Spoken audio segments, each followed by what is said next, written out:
తాకట్లో ఉన్న బంగారాన్ని విడిపించి ఆ రోజున మార్కెట్ ధర కట్టి మిగిలిన డబ్బును మీకు అందిస్తుంది కొమ్మూరి గోల్డ్.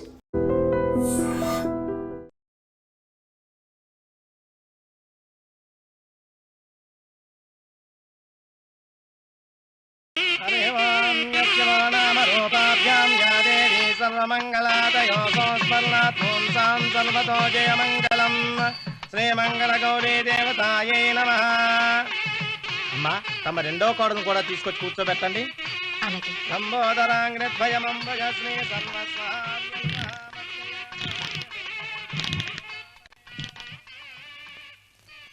ఏంటమ్మా ఇంకా అలాగే ఉన్నావు? నువ్వు ఈ పూజకి ఏర్పాటు చేయమంటేనేగా మీ మామగారికి ఇష్టం లేకపోయినా ఒప్పించాను. అందరూ వచ్చేసారు. చీర మార్చుకుంటా. నాకున్న చీరల్లో ఇదే మంచిది. నా దగ్గర పట్టు చీరను తీసుకో. మీరు కట్టి విడిచిందా? లేదమ్మా, కొత్త పట్టు చీర ఉంది. వద్దులేండి. పోనీ నగలైనా పెట్టుకోమా. మీరు పెట్టుకోక మిగిలినవా? కాదమ్మా, నా దగ్గర 7 వారాల నగలున్నాయి. దేవుళ్ళకు కావాల్సింది చీరలు నగలు కాదు, భక్తి. వస్తున్నాను, పదండి.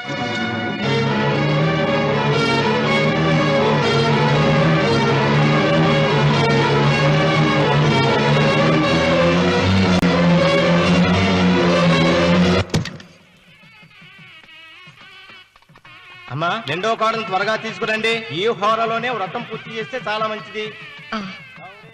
రఘు, ఇట్రా. ఏంటమ్మా? వెళ్ళి సులోచన త్వరగా తీసురా. అలాగే.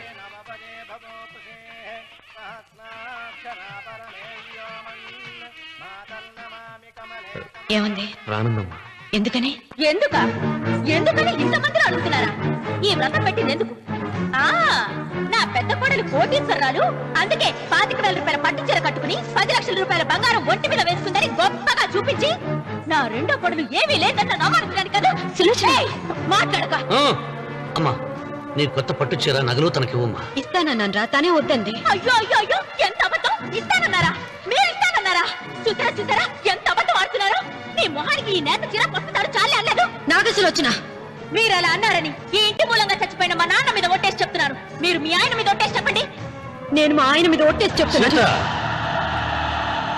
ముత్తైదువులను పిలిపించింది పసుపు కుంకుమలు గాజులు ఇచ్చి పంపటానికి గాని, ఈ ఇంటి 4 గోడల మధ్య జరిగిన దానికి సాక్ష్యాలు రుజువులు ఇప్పించి పంపటానికి కాదు. నాగసులోచన, ఈ ఇంటికి 2 సింహద్వారాలున్నాయి. దేవుడిని ప్రేమించే వాళ్లకు ఒక గుమ్మం, దేవుడిని ద్వేషించే వాళ్లకు 2వ గుమ్మం. నీ ఇష్టం వచ్చిన గుమ్మం వైపు నువ్వు వెళ్ళవచ్చు.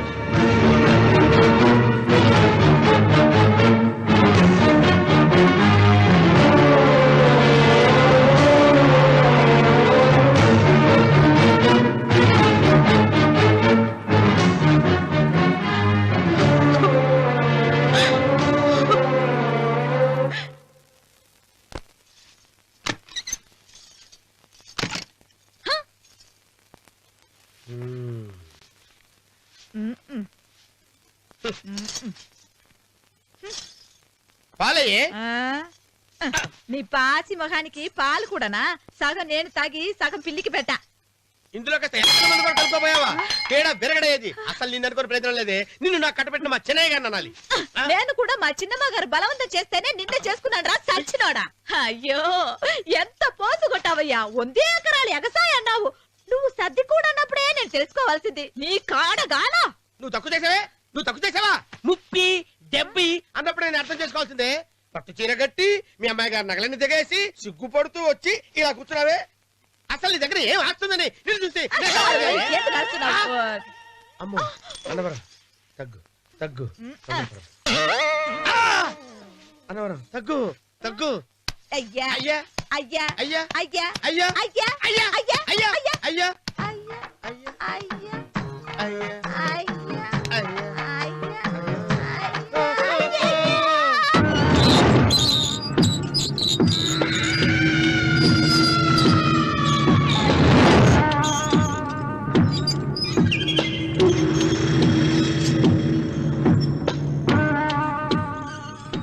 ఏమండి, అటు చూడండి.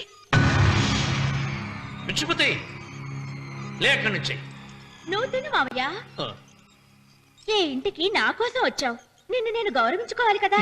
అది మా నాన్న కూర్చుని ఉయ్యాల వల్ల. ఆహా, రేపు ఆయన చచ్చిపోతే ఎవరు కూర్చుంటారు?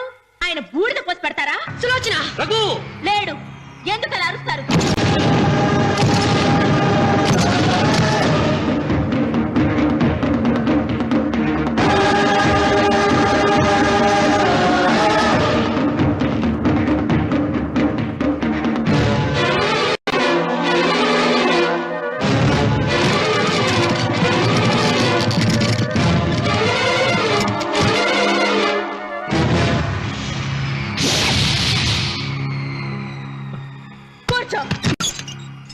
నువ్వు ఈ ఉయ్యాల బల్ల మించి లేచావంటే నన్ను చంపుకు తిన్నట్టే. అన్వర్,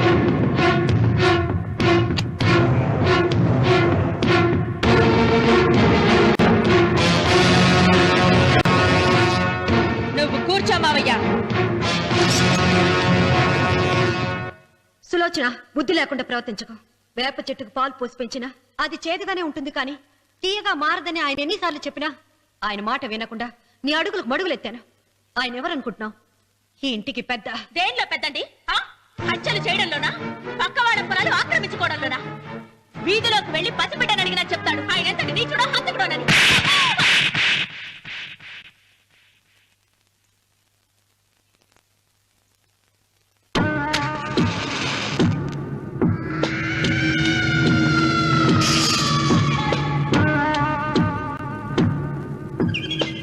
అమ్మా, నువ్వెన్నైనా చెప్పు, నా భార్య మీద చేయి చేసుకోవడం నేను సహించలేను. రఘు, అన్నయ్య నీ భార్య మీద చేయి చేసుకోవడం తప్పే, కానీ దానికోసం వాటాలు పంచమని చెప్పడం న్యాయం కాదురా.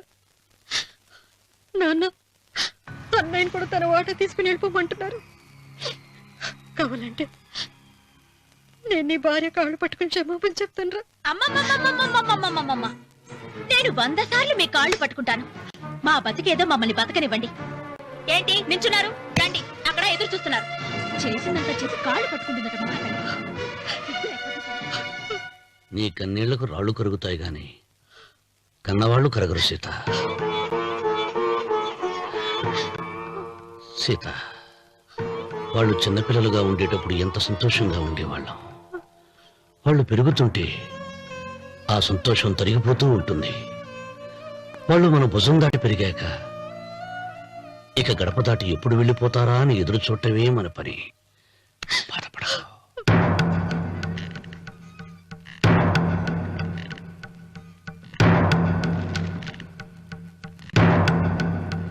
ఇదేంటి లాయర్ గారు, ఆస్తి మాత్రమే 3 వాటాలుగా రాశారేంటి? అమ్మ నగలో నాకు వాటా ఉందిగా. ఆ నగల గురించి కూడా దీంట్లో రాయండి.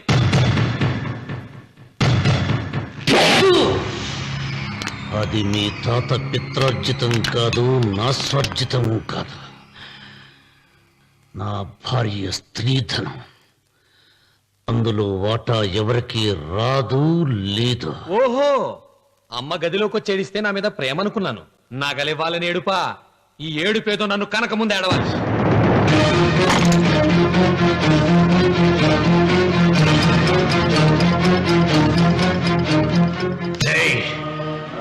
మీ అమ్మను ఎంత మాట అన్నావురా?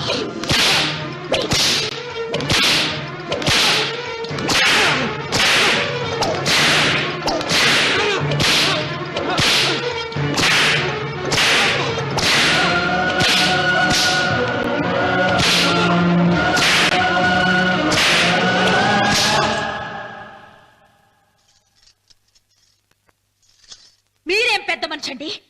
పెళ్ళైన కొడుకుని కొడతారా? ఆస్తి ఇవ్వడం ఇష్టం లేకపోతే ఇష్టం లేదు అని చెప్పండి. కూలి చేసుకుని బతుకుతాం, లేదా ఆలయం ముందు అడుక్కు తిని బతుకుతాం.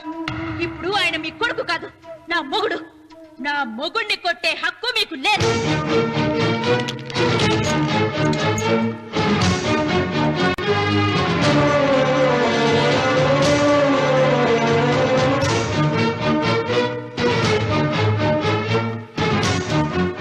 రఘు, నీకు కావాల్సింది ఈ నగలేగా, తీసుకొచ్చాను, తీసుకోరా. వద్దమ్మా, వద్దు. కాదన్నయ్య. వద్దమ్మా, నా మాట విను. ఒక తల్లి కడుపున పుట్టకపోయినా నన్ను అన్నయ్య అని పిలిచావు. నా ఇల్లు నీకు పుట్టిల్లమ్మా. ఆడపడుచు బతికుండగా పుట్టిన నగలు పంచడం శుభం కాదమ్మా, శుభం కాదు. రే రఘు, ఆ నగలి బదులుగా నా పొలం, నా ఇంట్లో బంగారంతో నీకు ఇచ్చేస్తాను. తీసుకెళ్ళిపోరా. అలాగే లాయర్ గారు, అవి కూడా రాయండి.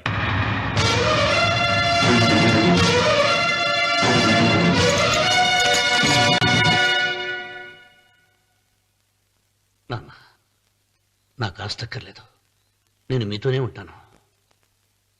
మరదల్ని కొట్టే సంస్కారం ఉన్న కొడుకుని ఇంట్లో ఉంచుకునే సంస్కారం నాకు లేదు. వెళ్ళిపో.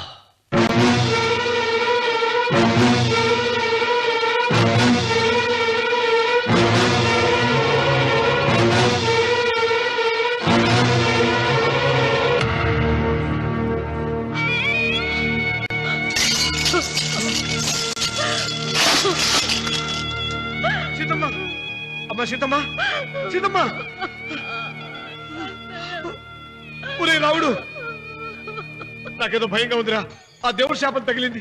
లేకపోతే నీ కుటుంబం ఇలా ముక్కైపోవటం ఏంటి? నా మాట విను, వెళ్ళు. ఆ శివలింగాన్ని తిరిగి తీసుకొచ్చి యథాస్థానంలో ప్రతిష్ఠిస్తారా?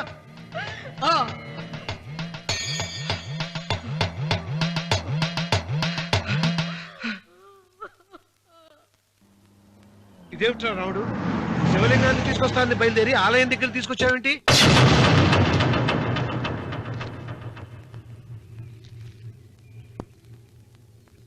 ఎలారా ఈ ఆలయాన్ని పడగొట్టాలి? ఎప్పుడురా ఆ సంబశివరావు పొలం నా సొంతం అవుతుంది? వెంకన్న, నా పట్టుదల కోసం నేను ధరించిన ఈ నల్ల చొక్కా ఎప్పుడురా మార్చేది? ప్రతీకారం కోసం ప్రమాణం చేసి వేసుకున్న నా తండ్రి మొలతాడు ఎప్పుడురా నా మెడ నుంచి ఊడిపడుతుంది? వెంకన్న, చెప్పరా, ఆ ఆలయాన్ని పడగొట్టి ఉపాయం చెప్పు.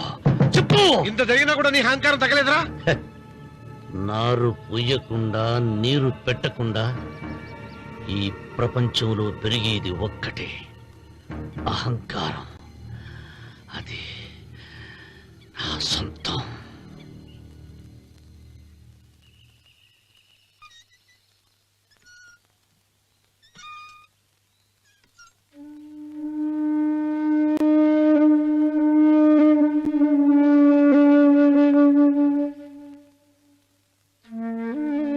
పిల్లలు వెళ్ళిపోయారు, కోడళ్ళు వెళ్ళిపోయారు. వచ్చే రాఖీ పండుగ నాటికి ఇది కట్టడానికి నేను కూడా ఉండకుండా వెళ్ళిపోతానేమో. చిచ్చా, అవే మాటలమ్మా. నువ్వు నిండు 100 ఏళ్ళు బతకాలమ్మా. 15 రోజులు కూడా పిల్లలు లేకుండా బతకలేకపోతున్నదని 100 ఏళ్ళు ఎలా బ్రతకలన్నయ్య?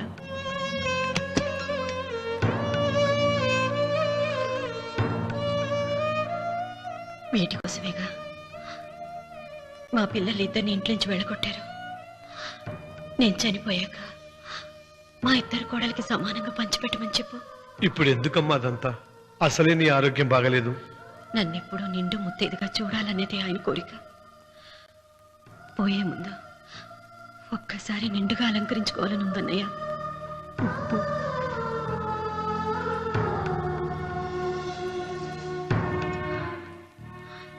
ఈ అన్నయ్య లేకపోతే నా ఈ కోరిక తీరేది కాదు. నీ చేతులతో అలంకరించన్నయ్య.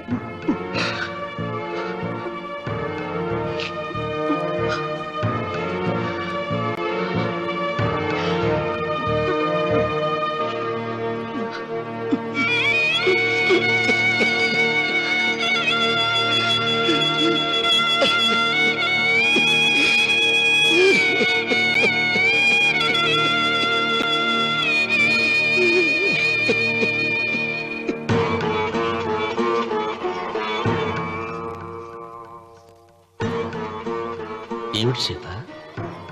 వడ్డానం పట్టట్లేదు, సరిగ్గా పెట్టండి. పేరంటానిక? అర్థం ముందు అలంకరించుకుని కూర్చోవడం కంటే ఆడదానికి వేరే పేరంటే ఉంటుంది చెప్పండి. ఏమండి, మీరు ఉత్తమ జాతి స్త్రీ రెండో కోరిక కోరదు అన్నారు. అందుకే మిమ్మల్ని అడగలేకపోయాను. కానీ చనిపోయే ముందు నీ ఆఖరి కోరిక ఏమిటి అని అడుగుతారు. నా ఆఖరి కోరిక ఆ శివలింగాన్ని తీసుకొచ్చి ఇంటి ముందు ప్రతిష్ఠించండి.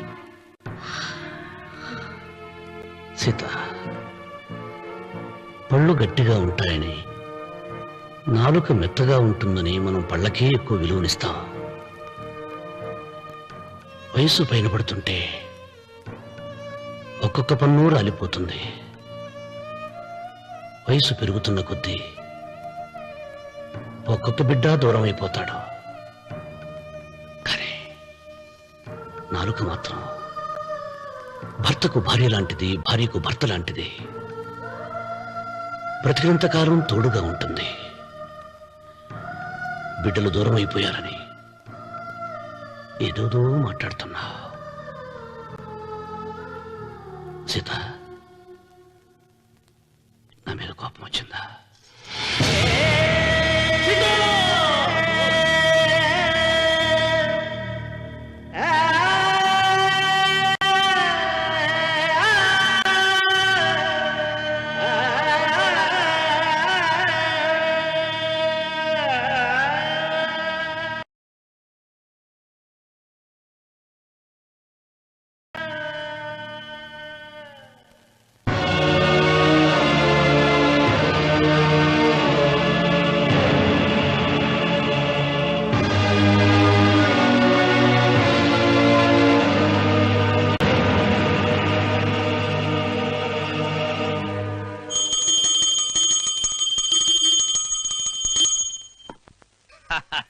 అక్కడ రామన్న చౌదరి చచ్చిన పేళానికి దీపం వెలిగించాడు, ఇక్కడ ఈయన అమ్మూరికి ఆరతి వెలిగించాడు. నేను ఆ రోజే చెప్తేనే అది చాలా మహిమగల శివలింగము, దాని జోలికి పోతే సర్వనాశనం అయిపోతాడని. పిల్లలేమైనారు? ఇల్లు వదిలిపోయినారు. పెండ్లాము లోకం ఏడ్చిపాయ. ఇక రామన్న చౌదరితో పాటు ఆయన వంశం కూడా గబ్బులేచిపోతా. ఒకవేళ భయపడి ఆ శివలింగం మళ్ళీ యథాస్థానంలో పెడతాడేమో. పెట్టడు. పెట్టాలని ప్రయత్నిస్తే ఎట్లా ఆపాలనో మనం చూసుకుందాం.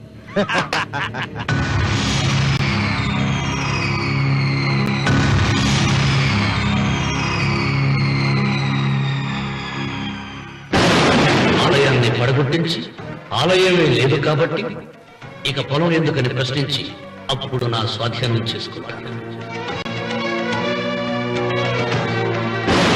అమ్మవారి ఆలయాన్ని నువ్వు తాకలేవు.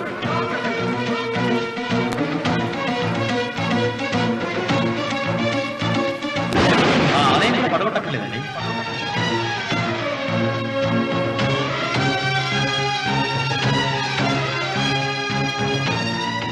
నీ వంశం నిర్వంశమైపోతుంది.